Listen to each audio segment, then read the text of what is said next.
Assalamualaikum warahmatullahi ta'ala wabarakatuh. Alhamdulillah, nahmaduhu wa nasta'inuhu wa nastahdihi wa nastaghfiruh, wa na'udzu billahi min shururi anfusina wa min sayyiati a'malina. Man yahdihillahu fala mudilla lahu wa man yudlil fala hadiya lahu. أشهد أن لا إله إلا الله وحده لا شريك له وأشهد أن سيدنا ونبينا محمدا عبده ورسوله. اللهم صل وسلم وبارك على سيدنا محمد وعلى آله وصحبه ومن دعا بدعوته واهتدى بهديه واستنى بسنته إلى يوم الدين. أما بعد، قال الله تعالى في القرآن الكريم: أعوذ بالله من الشيطان الرجيم، ولقد بعثنا في كل أمة رسولا أن اعبدوا الله واجتنبوا الطاغوت فمنهم من هدى الله ومنهم من حقت عليه الضلالة فسيروا في الأرض فانظروا كيف كان عاقبة المكذبين. Yang bermaksud, dan sesungguhnya kami telah mengutuskan Rasul, yang tugas Rasul itu ialah mengajak manusia supaya mereka mengabdikan diri kepada Allah dan mereka menjauhi taghut. Dan di kalangan mereka yang mendapat seruan Rasul tadi, ada yang mendapat hidayah daripada Allah lalu menerima ajaran seruan yang dibawa oleh Rasul. Dan di kalangan mereka juga yang menerima dakwah Rasul itu, ada yang tidak mendapat hidayah, sebab mereka tidak menerima hidayah, menolak hidayah daripada Allah. Dan layaklah kepada mereka itu, ke atas mereka itu kesesatan. Oleh kerana itu, berjalanlah kamu di atas muka bumi ini untuk kamu lihat bagaimana akibat kesudahan orang-orang yang mendustakan ajaran seruan yang dibawa oleh para Rasul. Sadaqallahul Azim.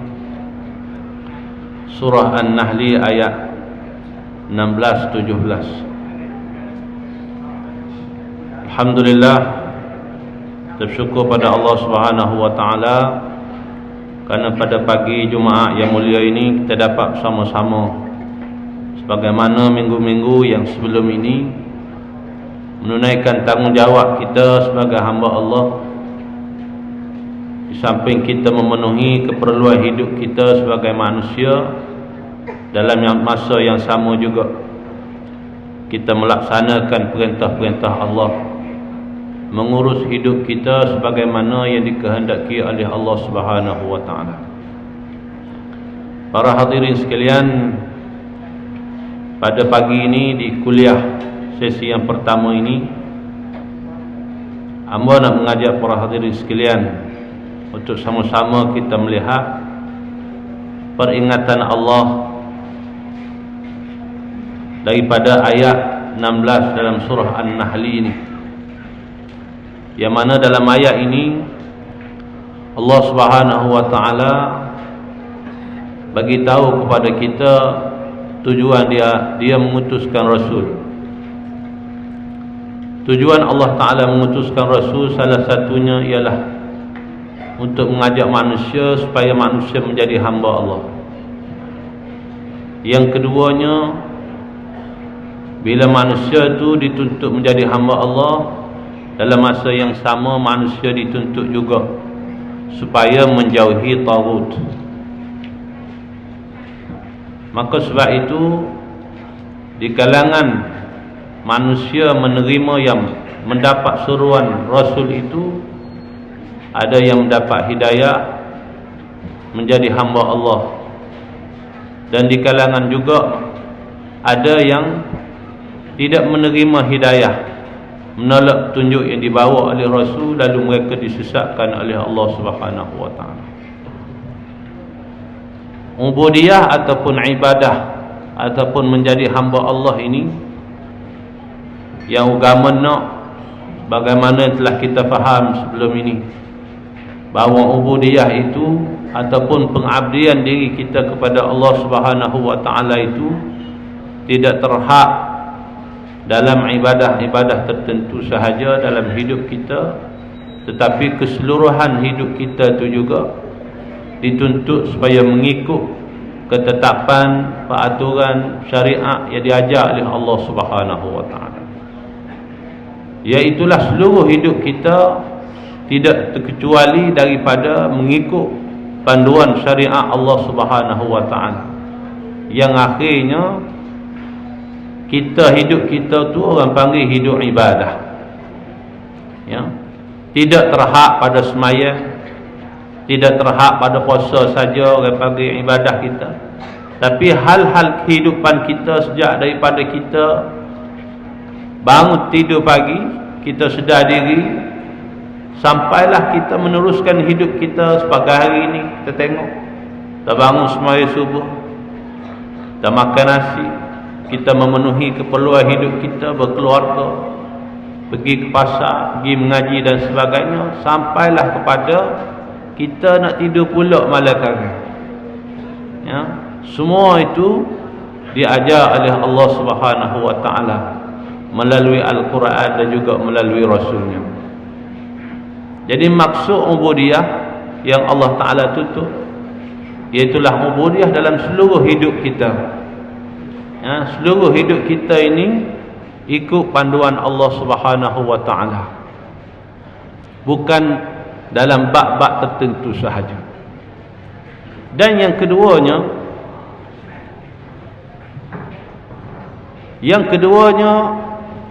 bila Rasulullah ini diutus untuk mengajak kita menjadi hamba Allah, maka dalam masa yang sama juga ataupun secara automatik juga kita dituntut supaya tinggal taghut.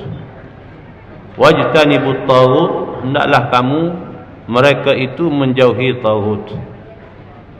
Taghut ini dengan bahasa yang mudah, selain daripada ajaran yang dibawa oleh agama, oleh Rasul, maka ikut lain daripada ajaran itu, dia termasuk dalam taghut.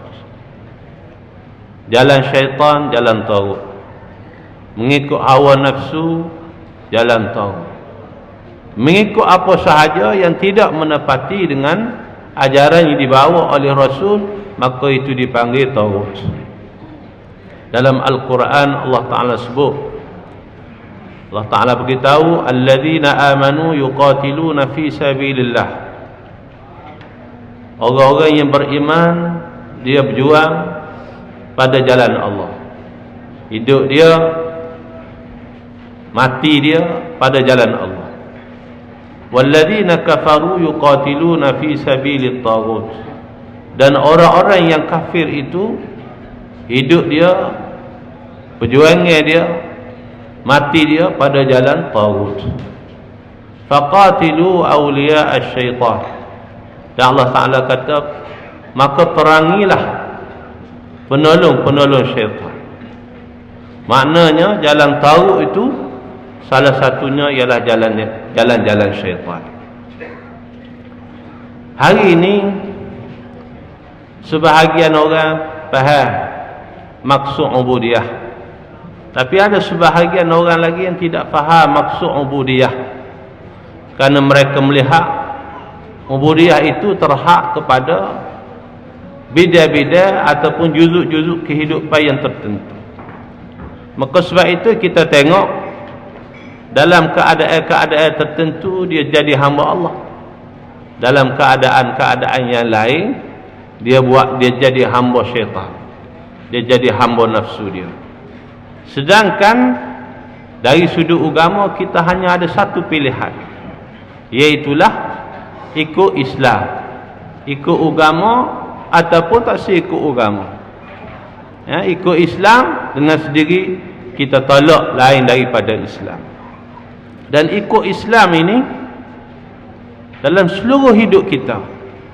Kalau kita tengok dalam Al-Quran lebih-lebih lagi, ataupun dalam kitab fiqh, dalam kitab fiqh ulama susun bab-bab tertentu dalam kitab fiqh yang kita lihat lengkap tentang fiqh ataupun panduan hidup kita. Daripada bab mula-mula dia panggil bab ibadah. Bab ibadah dimulai dengan bab taharah, bab bersuci.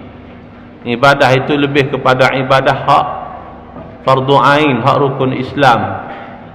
Tak daripada bersuci masuk bab solat, kemudian masuk bab puasa, masuk bab zakat, kemudian bab haji. Kemudian pergi pula kepada bab muamalah. Bab muamalah ada dua. Satu, muamalah berhubungan keperluan asas, makan minum, berjual beli, sewa menyewa, hutang piutang, wakil mewakil. Dan bab muamalah selagi muamalah dari sudut kejiwaan, kemanusiaan dalam dan luar, iaitulah bab munakahat dia panggil, bab nikah kahwin. Dalam bab nikah kahwin ada dijelaskan mengenai urusan nikah, hukum hakam nikah, cerai, talak dan sebagainya. Hal-hal kekeluargaan, bab nafkah, bab rujuk, bab susuan anak dan sebagainya. Pergi jauh lagi, bab yang keseluruhannya dia panggil bab jinayat. Dalam jinayat ni hak lebih besar, iaitu mengenai benda-benda yang besar yang melibatkan keperluan manusia, yang perlu dipelihara, yang perlu dijaga. Dalam bab jenayah dia ada undang-undang hukum fiqahnya, dia bagi 3 pula. Satu, bab hukum hudud.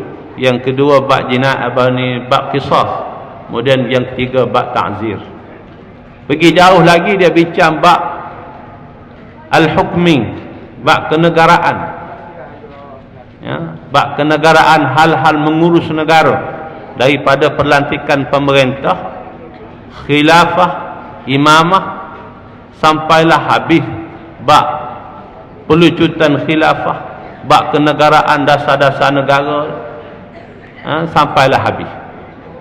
Jadi kalau kita tengok kepada kitab fiqh yang merupakan huraian daripada pemahaman ulama terhadap ayat-ayat Al-Quran dan juga hadis-hadis daripada Nabi sallallahu alaihi wasallam, maka kita melihat kesyumulan menyeluruhnya ajaran Islam. Yang ajaran Islam itu dituntut untuk kita manusia ni ikut semua. Yang masuk dalam ayat tadi termasuk dalam bab ubudiyah kita, bab pengabdian diri kita kepada Allah Subhanahu wa taala. Maka sebab itu ubudiyah yang dituntut oleh Allah dalam ayat tadi ialah ubudiyah secara keseluruhannya.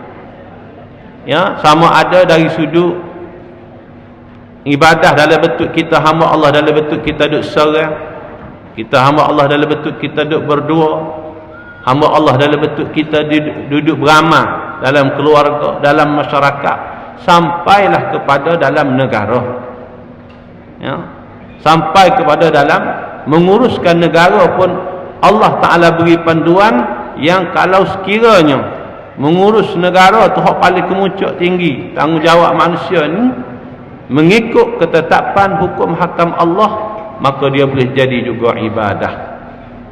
Jadi ibadah itu tidak spek pada bab semaya dah, habis seluruh hidup kita, yang berkait dengan orang yang hidup sampai ke mati, termasuk dalam pengertian ataupun tuntutan ubudiyah.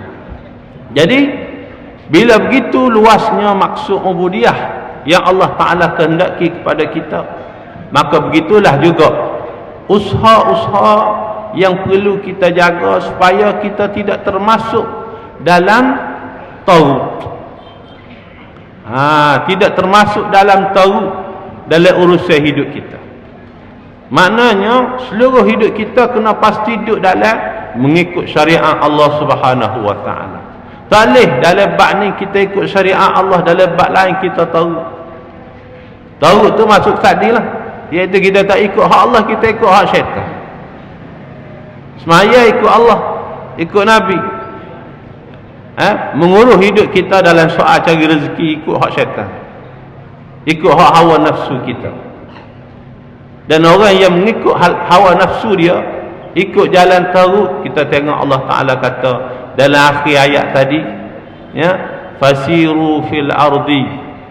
Lepas pada Allah Ta'ala rakyat tujuan dia utuh Nabi supaya manusia ni jadi hamba Allah, menjauhi tahu.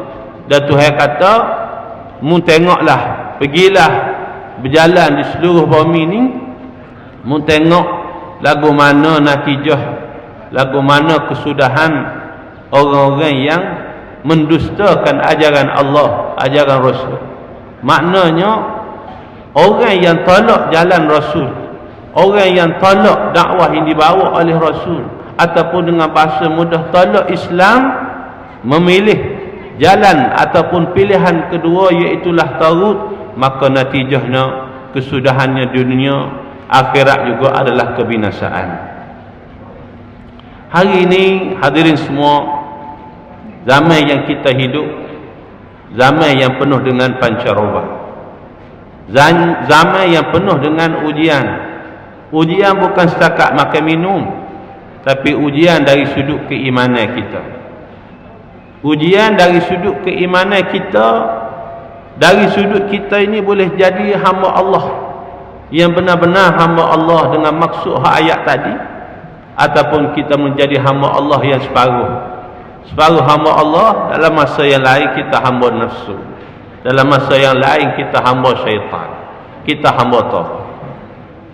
Kerana sifat manusia ni, ya, sifat manusia ni dia ada sifat taruk dia. Taruk tadi yang bersebut jalan syaitan ataupun jalan ikut hawa nafsu. Dengan bahasa mudah juga orang sebut taruk ni hak melampau. Tak ikut Islam orang panggil melampau, tak ikut Quran orang panggil melampau. Itu taruk. Dan manusia ni Allah Ta'ala sebut dalam Quran, kalla innal insana la yatgha. Ingatlah bahawasanya manusia ni, sesungguhnya manusia ni dia akan jadi la yatgha, dia akan jadi melampau. Bila dia jadi melampau? Ar-ra'ahu istaghna, di saat dia melihat dia sudah cukup segala-gala. Harta banyak dah, kuasa ada belaka, makna kata nak gapo tak talah, beres. Apa sahaja yang dia kehendaki boleh dia katakan, sebahagian besarnya boleh. Telitah je nak, royak je nak akan boleh. Bila dia sudah cukup pada diri dia kedudukan tertentu, maka dia akan jadi melampau. Kadang-kadang sampai ke tahap melampau dia langgar perintah Allah Subhanahu wa taala. Ya, kenapa? Karena dia sudah hebat, dia ada segala-gala. Kalau dia ada kuasa, kalau tidak, kuasa dia tidak diimbangi dengan panduan agama, dengan panduan Islam, maka dia akan jadi tahu. Al-Quran sebut tentang Fir'aun, idhab ila fir'auna innahu tagha. Allah Ta'ala perintah kepada Nabi Musa supaya pergi jumpa Fir'aun. Wahai Musa, idhab ila Fir'aun, pergilah jumpa Fir'aun, pergi jumpa dia, dakwah dia, nasihat dia, tegur dia, betul dia. Sebab apa? Innahu tagha, sebab sesungguhnya Fir'aun telah melampau, telah tagha ataupun taruk Fir'aun ni sampai ke tahap dia mengaku Tuhan. Ini bahaya, penyakit taruk. Sama juga dengan Qarun.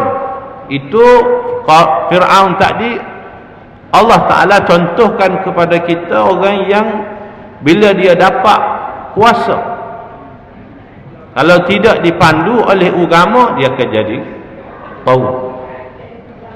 Orang yang memiliki harta, kalau tidak harta dia tidak diimbangi, dipandu oleh agama dalam mengurus harta dia, maka dia jadi tahu juga. Allah Ta'ala sebut, inna Qaruna kana min qaumi Musa fabagha alaih. Sesungguhnya Qarun itu adalah daripada kaum Nabi Musa. Qarun ni sepupu Nabi Musa, dekat dengan Nabi Musa, tidak jauh, bukan rakyat biasa, rakyat umat Nabi Musa, bahkan anak beranak Nabi Musa. Tapi bila tidak ikut ajaran Nabi Musa, fabagha alaih, dia jadi orang yang deraka kepada Allah Subhanahu wa taala. Ya, Allah Taala bagi, wa atainahu minal kunuz anna mafatihahu latanu bil usbati ulil quwwah.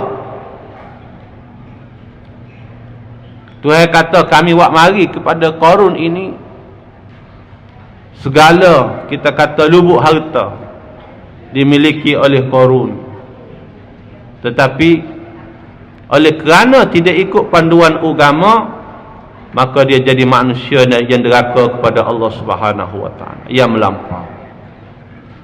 Ini Allah Ta'ala cerita keadaan kedua manusia. Yang pertama, ayat hak mula-mula baca tadi, nak rayak tujuan Allah Ta'ala buat mari Nabi, dan tujuan Allah Ta'ala buat mari kita utamanya ialah jadi hamba Allah.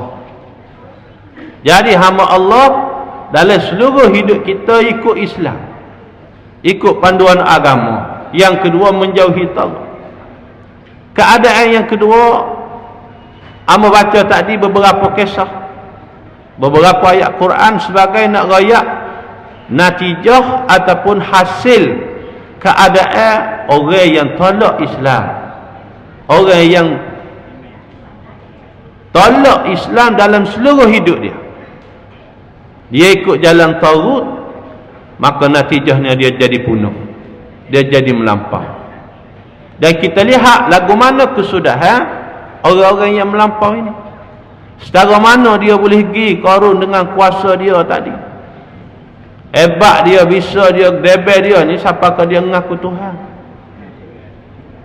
mengaku tangga tu. Setakat ni hak orang-orang pemerintah hak zalim tak siapa lagi tangga tu. Hak secara zahirnya, hak secara tersembunyi wallahu alam mengaku Tuhan kada, tapi secara hak zahir tak ada bunyi lagi. Secara Qarun, secara Firaun, akhir kesudahannya kebinasaan bagi mereka. Qarun hebat, kalau nak banding dalam senarai apa ni, orang kaya di Malaysia, dunia jauh lebih Qarun belaka. Ya. Tapi lagu mana akibat kesudahan yang dikenakan oleh Allah Subhanahu wa taala kepada Qarun? Kebinasaanlah untuk Qarun. Ini perkara kedua yang kita nak sebut. Bila orang tolak agama, pilih lain daripada Islam. Hari ini apa nak sebut, zaman kita learning, zaman cabaran banyak. Cabaran yang paling besar cabaran iman. Bila mari akhir zaman, bila agama makin jauh daripada manusia, maka keyakinan manusia kepada agama itu semakin luntur, semakin terhakis, semakin kurang. Ya. Bila keyakinan pada agama itu kurang, dan sebahagiannya manusia kadang-kadang tinggal terus agama, maka kehidupan dia bukan sahaja di akhirat, tetapi di dunia juga mereka duduk dalam kehinaan. Allah Ta'ala buat satu perumpamaan kepada kita dalam satu ayat. Allah Ta'ala berfirman, buat misalan, wa daraballahu mathalan qaryatan kanat aminatan mutmainnah ya'tiha rizquha ragadan min kulli makan fakafarat bi an'umillah fa'adzaqaha Allahu libasal ju'i wal khawfi bima kanu yasna'un. Allah Ta'ala berfirman, dia buat satu perumpamaan tentang suatu qaryah, satu negeri, satu kampung, satu masyarakat yang pada awalnya mereka ini aminatan mutmainnah. Negeri ini, kampung ini, masyarakat ini duduk dalam keadaan aman damai, mutmainnah, tenang, selesa hidupnya, rakyatnya hidup aman, pemerintah dia hidup molek, semua molek. Ya'tiha rizquha ragadan min kulli makan. Yang Allah Ta'ala datangkan kepada mereka rezeki yang melimpah ruah dari segenap tempat, segenap penjuru. Semua rezeki, semua ekonomi dalam hidup dia penuh. Daripada atas bumi dia dapat hasil, daripada dalam bumi keluar logam, mah, perak, biji, macam-macam biji. Ya, minyak ada di lautan, di dalam laut, di dasar laut pun juga ada hasil yang menyebabkan negeri itu kaya raya, senang lena, rakyatnya hidup aman. Tetapi kesudahan masyarakat ataupun rakyat yang duduk dalam negeri ini, daripada rakyat sampai kepada pemerintah, yang asalnya duduk dalam aman, dalam tenang, Quran kata fakafarat bi an'umillah. Dalam keadaan begitu, oleh kerana dia guna nikmat Allah, guna semata-mata, dan nikmat Allah Ta'ala dia guna tadi tak ada daripada bimbingan agama, tidak urus dengan menggunakan panduan wahyu agama, dengan panduan Allah. Akhir kesudahan mereka jadi orang yang kufur. Ya, dia serah dia hebat serupa Firaun, dia serah dia hebat serupa Qarun, dia kufur. Fakafarat bi an'umillah, lalu dia kufur dengan nikmat-nikmat yang diberi oleh Allah Subhanahu wa taala. Nikmat ketenangan, nikmat keselesaan, nikmat kekayaan, keamanan yang Allah Ta'ala datangkan kepada mereka itu, mereka tidak guna untuk bawa mereka ini kenal Allah Subhanahu wa taala. Mereka tidak guna untuk menjadikan mereka ini hamba Allah. Nikmat kekayaan yang rakyat dia rasa menyebabkan rakyat dia lupa Tuhan. Kalau senang tak keluar zakat, kalau senang tak sewa kebajikan, kalau senang jadi kau bakhil, jadi kau kedekut,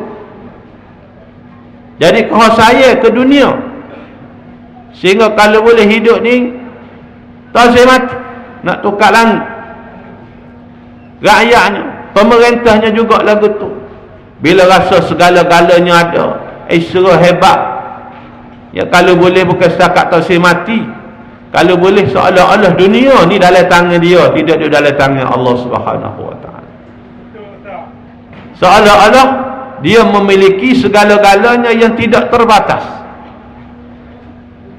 Ya, semua duduk dalam kehendak dia dan ketentuan dia, sehingga dia lupa bahawa segala-gala duduk dalam milik Allah Subhanahu wa taala, yang Allah Ta'ala boleh buat mengikut sebagaimana yang dia kehendaki. Tak ada orang boleh sekat kehendak Allah.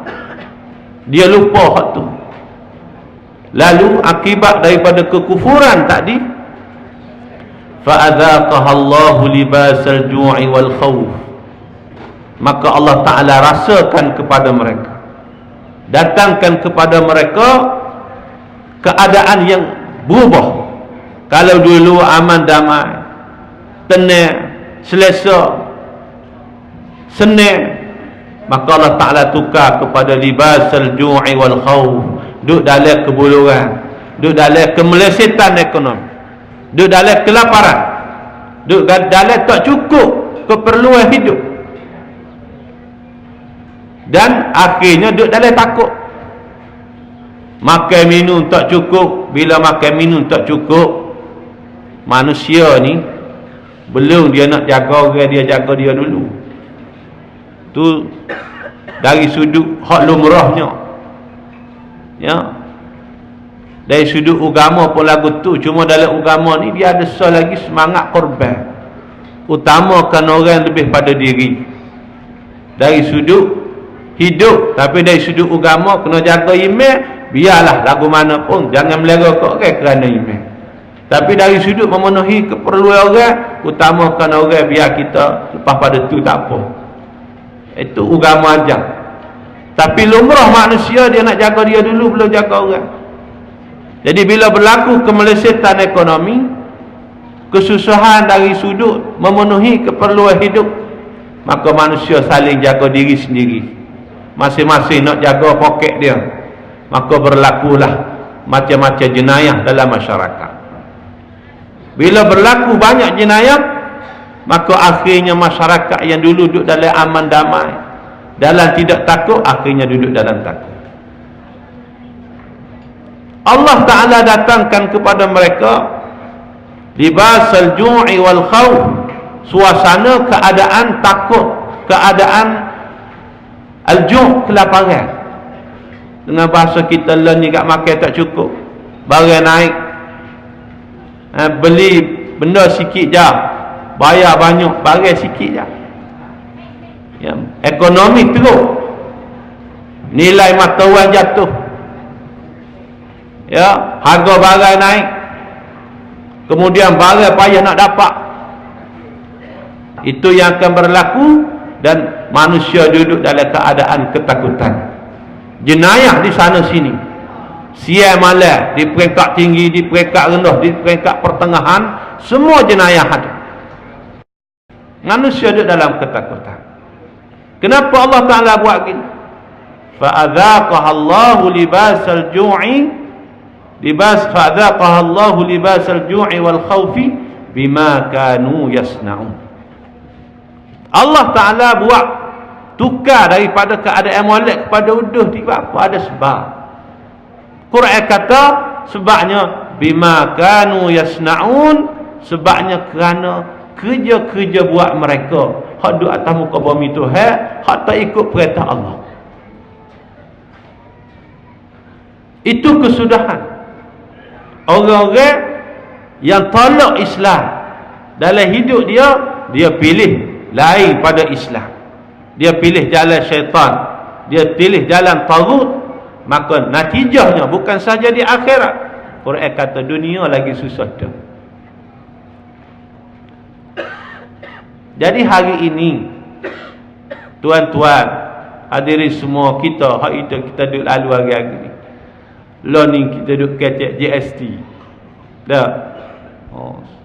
Jadi barang apa, bualan mulut, budak tak reti pun reti, ya. Muka dia apa kena GST juga. Bukan setakat ayah dia kena GST, cikgu dia kena GST, dia kena GST. Nak beli baju sekolah, kasut sekolah pun GST. Anak-anak kecil hak duk alendo, hak baru beranak pun kena GST.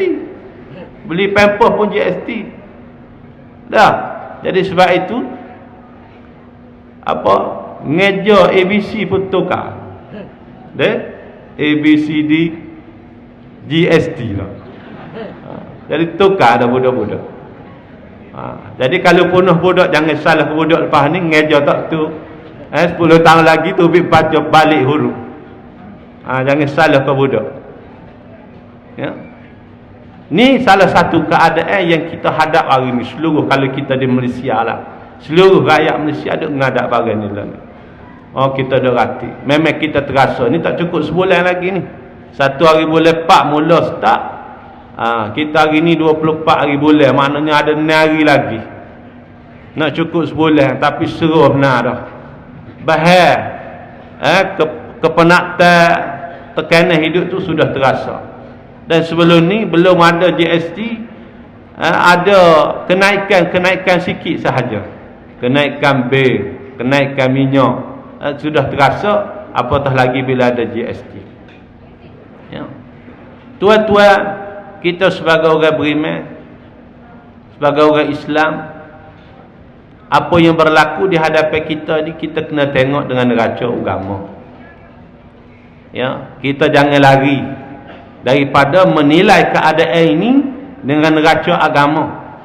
Dan kalau kita nak cari penyelesaian, kita kena cari penyelesaian agama. Tidak ada penyelesaian yang boleh betul-betul menyelesaikan masalah manusia atas muka bumi ini melainkan guna penyelesaian yang dibuat oleh pembuat manusia.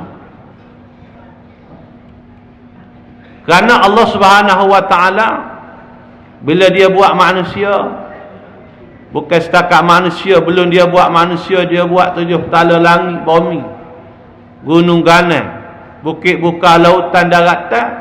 Lepas pada tu baru dia buat manusia. Hak besar pada manusia tu buat. Langit ni besar pada manusia. Gunung ganai besar pada manusia. Pohon derian besar pada manusia. Dah sokong gunung ganai. Ya. Dan bila Tuhan buat manusia, Tuhan buat manusia ni cukup lengkap, package. Bukan dia buat gitu pah ikut mula, urus dirilah hidup muda. Allah Ta'ala buat siap lengkap. Makan minum kita, hak agama ajar kita, waktu kita duduk dalam perut mak cukup 4 bulan tu, Tuhan tentu dah rezeki kita. Tuhan tentu hidup kita senang susah, rezeki kita ajar mau kita, Tuhan tentu. Setiap orang Allah Ta'ala tentu dah hidup dia, rezeki dia. Tunggu saja tugas dia sebagai manusia jadi hamba Allah. Pastikan hidup dia ni boleh hidup sebagaimana dengan Allah Ta'ala kehendaki. Jadi hamba Allah, tidak jadi hamba sah lagi. Tapi kalau manusia tidak jadi hamba Allah, dia jadi hamba sah lagi, maka kebinasaan lah bagi dia. Dia tak usah carilah obat gapo, penyelesaian gapo, tidak akan selesai. Melainkan dia balik kepada hak pokok yang sebenar, iaitu dia kena balik kepada agama, ya, kepada Allah Subhanahu wa taala. Kerana asal manusia Allah Taala buat mari comel. Allah Taala buat mari kita atas dunia ni comel. Manusia pun asal comel. Bumi comel. Tuhan buat mari bumi ni tidak udah. Walaupun nampak kita jawab bangunan comel, tapi kalau tidak kederak dengan bahaya Allah Ta'ala buat dalam bumi atas bumi, tak boleh nak buat bangunan itu. Kalau tidak kederak ilmu yang Allah Ta'ala bagi kepada kita, tak jadi bangunan yang hebat, yang kita kata tangan kita yang buat. Tapi hakikatnya semua daripada Allah Subhanahu wa Ta'ala. Jadi sebab itu, dalam keadaan yang berlaku hari ini, kita sebut dalam bab apa, dari sudut apa, semua kita duduk dalam tenang. Hak paling mudah manusia terasa masalah ekonomi. Kerana manusia ni antara iman dengan perut, dia jaga perut dulu. Dah. Sebab tu sebahagian orang dia bangun tidur, dia pergi buka saji dulu. Kalau pagi-pagi jemaah ni banyak kedai kopi dulu. Dalam masjid banyak ramai orang. Maya subuh tadi tak ramai, 2 sah penguju nak boleh. Dah. Tapi kedai nasi serati, nasi ayam bakar tu beratus. Nak royak manusia ni, hak tu dulu dia terkekeh, hak tu mudah terasa. Lapar mudah terasa, dia bunyi. Tapi iman hak lapar tak cukup, iman dia tak bunyi. Dah, tak bunyi. Kecuali kita tengok dia dengan mata hati, baru kita terasa kita ni air kena gecah ni iman ni. Ya, sebagai iman dia halus lagi. Jadi masalah ekonomi masalah utama lah ni, orang duk kacau. Sedangkan punca kepada masalah ekonomi ni tidak masalah ekonomi. Punca kepada masalah ekonomi ni, kalau kita kata kemelesatan ekonomi apa saja ni, jenayah kok, masalah sosialnya, punca utama balik pada iman. Ni amat nak sebut dengan neraca agama. Kalau orang nak tengok dengan neraca tidak agama, dia huragilah ke muka lain tu. Cuma kita orang beriman ni, Hak Allah Ta'ala suruh kita terima Quran, pegang Quran ni pegang sungguh-sungguh, kena pegang sungguh. Jangan dalam Quran je duk baca, dalam semaya dah duk baca Quran, tapi dalam hidup tak saya baca Quran sebagai panduan. Kita orang Islam, kita kena balik kepada Islam sebagai penyelesaian. Ya. Keadaan yang berlaku ni puncak utama daripada iman.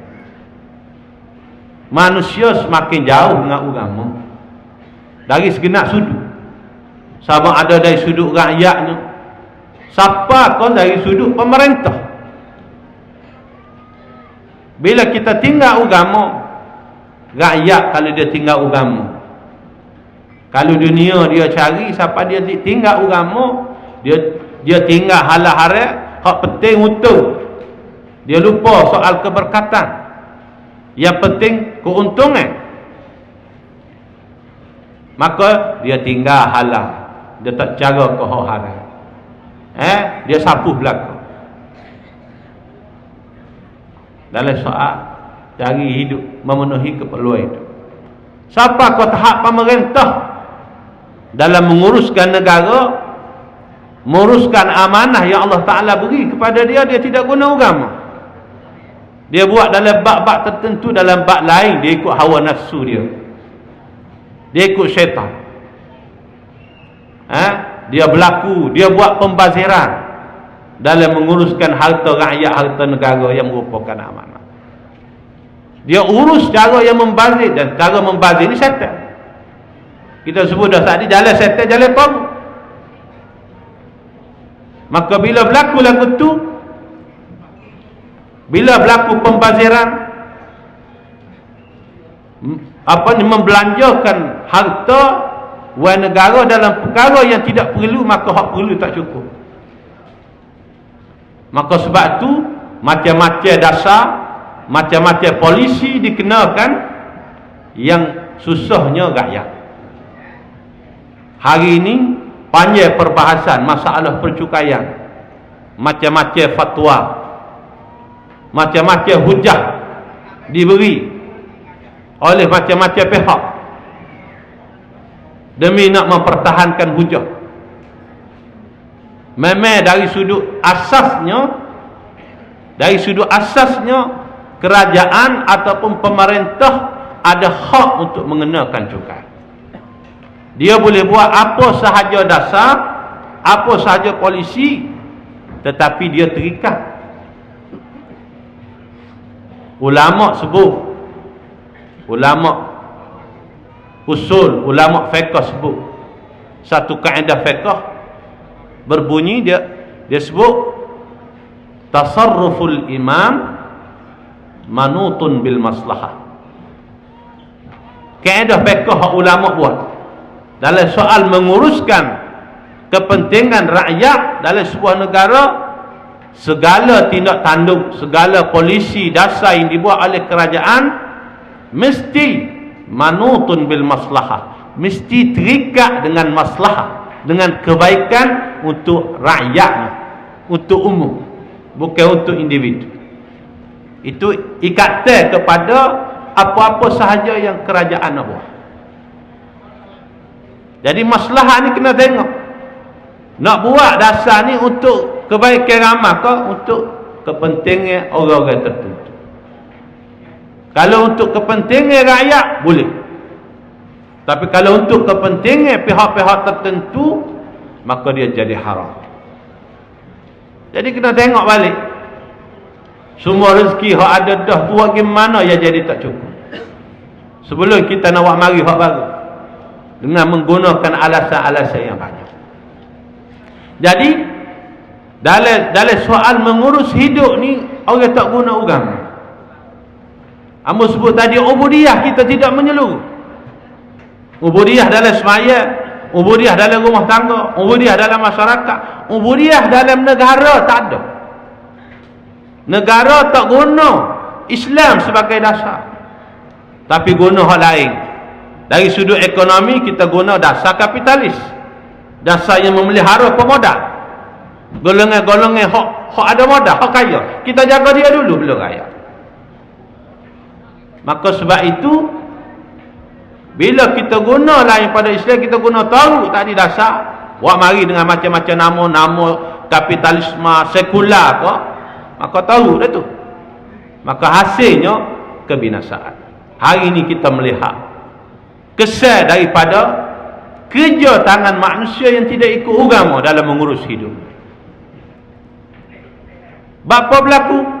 Kerana soal email tadi kita sebut. Keyakinan terhadap Islam itu belah bagi. Rakyat belah bagi dari sudut keyakinan terhadap agama. Sebab itu kita nak, kalau menega kita nak letak harga, naik harga tu kadang-kadang gila-gila. Apa? Keuntungan.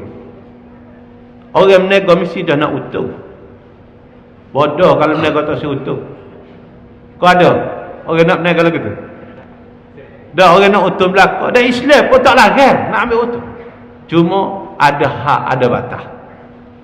Islam tengok barang ni termasuk dalam ada sobala. Dia termasuk dalam kezaliman. Kalau tak kena cara dia jadi zalim. Bila zalim dosa, masuk poket demo betul biti. Tapi dalam masa sama demo dosa. Demo menganiaya orang. Ada panduan dari sudut mencari rezeki, mengurus ekonomi. Dalam hal mengurus negara juga ada panduan. Ya, ada kaedah dia. Tapi bila lari daripada kaedah, jangan bersalah pada Allah Subhanahu wa taala. Salahlah diri sendiri kerana sikap manusia yang tahu tadi. Ya. Sebab itu ya, kalau ayat hamba baca saat ni, Allah Ta'ala buat misal tentang satu qaryah lah, satu negeri, satu kampung. Mula duk molek, akhirnya jadi susah. Sebab apa? Dua sebab. Dia jadi susah. Dulu senelene, maknanya hidup aman damai, kaya. Quran kata pucuknya fakafara, kufur, tinggal Islam dalam hidup. Maka ekonomi susah, hidupmu susah, tinggal Islam. Ya. Duduk dalam ketakutan, jenayah berleluas kerana tinggal Islam. Dalam ayat lagi Allah Ta'ala sebut dalam surah surah An-Nahli, kalau tak salah, Allah Ta'ala sebut watlu alaihim naba'al ladzi atainahu min ayatina fansalakha minha fa'atba'ahu syaitan fakana minal ghawin.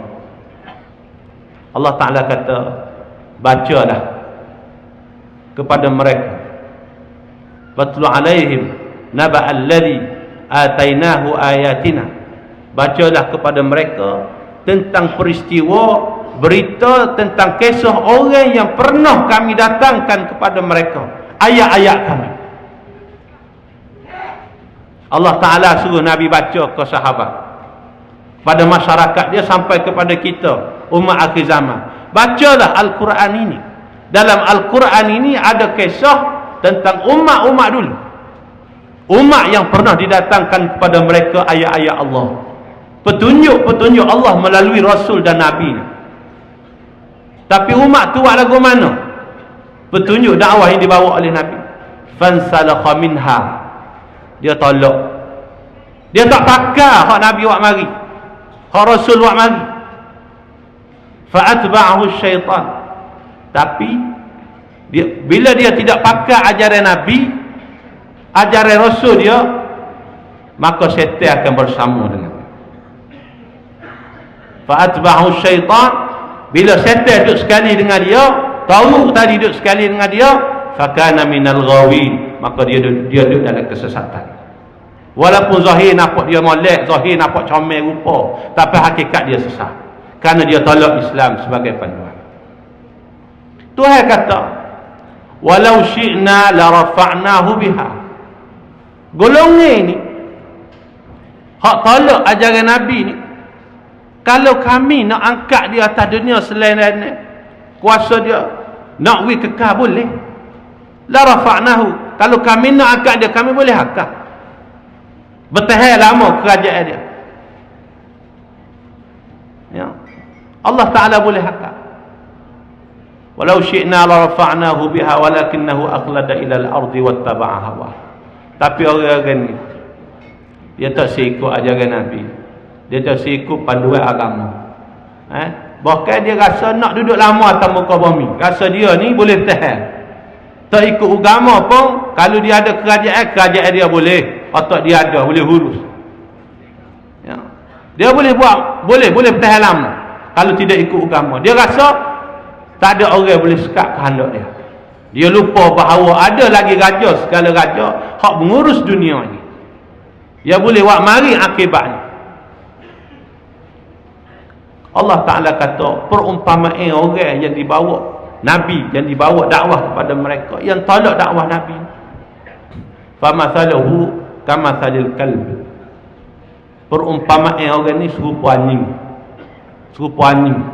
Quran kata. Ganah tu. Anjing tu kata.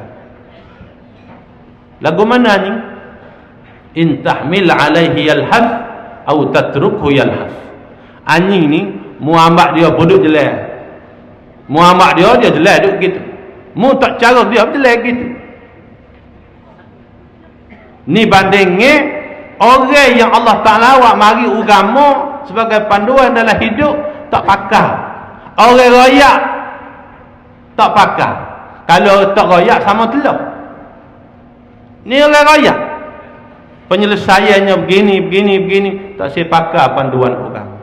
Alim ulama Nabi lebih lagi royak. Alim ulama mari royak. Ya. Pendakwah yang ikhlas royak. Tentang penyelesaian dalam hidup kita ni kena kembali kepada agama. Tapi dia awak tak jaga. Dia tak layan. Zalika mathalul qaumil ladzina kadzdzabu biayatina. Inilah perumpamaan orang yang mendustakan ayat-ayat kami. Ia tak sepakar panduan agama kami. Faqsusil qasasa la'allahum yatafakkarun. Maka bacalah cerita ini kepada mereka itu. Moga-moga mereka berfikir. Ni dalam ayat ni nak cerita natijah. Natijah orang yang tolak agama dalam hidup dia.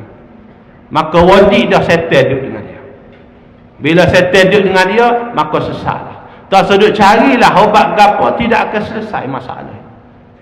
Maka sebab itu, sebagai akhirnya, kita kena balik kepada Islam sebagai penyelesaian dalam hidup kita.